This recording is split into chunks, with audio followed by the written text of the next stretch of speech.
आज सकाळ सकाळी छानपैकी देवपूजा केली आणि खूप दिवसापासून देवपूजा होत नव्हती.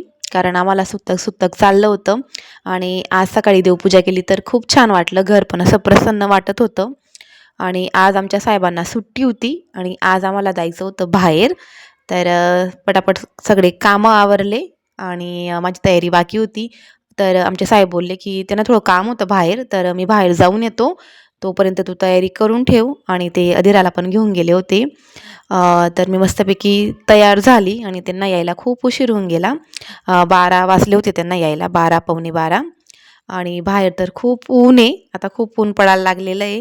पण मग जायचं तर होतं बाहेर. आणि आम्ही आज गेलो होतो व्ही मार्टमध्ये.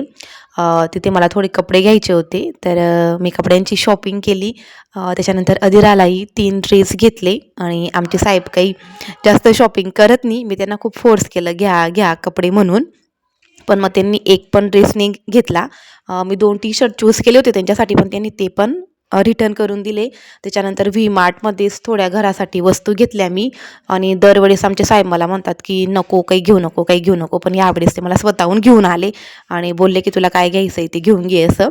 तर त्यांचं ते ऐकून मला एकदम नवल वाटत होतं. आणि उलट त्यांनी स्वतःहून किचनसाठी 2-3 वस्तू घेतल्या. अधीरासाठी बॉटल घेतली. तिचं खूप दिवसापासून चाललं होतं की मग मला बॉटल पाहिजे असं. आणि अधीराला बघा, अधीराची तर खूप मजा येत होती. तिला मी इकडे तिकडे फिरवत होती. त्याच्यानंतर आम्ही गेलो होतो चुडी मार्केटमध्ये. अलवरचं खूप मोठं मार्केट आहे चुडी मार्केट. तिथे तर काही जास्त शॉपिंग नाही केली. फक्त एक वस्तू घेतली माझ्यासाठी. आणि त्याच्यानंतर आम्हाला भूक पण लागली होती, तहान पण लागली होती. तर आधी तर आम्ही रस पिला, उसाचा रस. त्याच्यानंतर जेवायला गेलो. बाहेरच जेवण केलं. घरी आल्यावर मी सगळ्या कपड्यांचा पसारा काढला.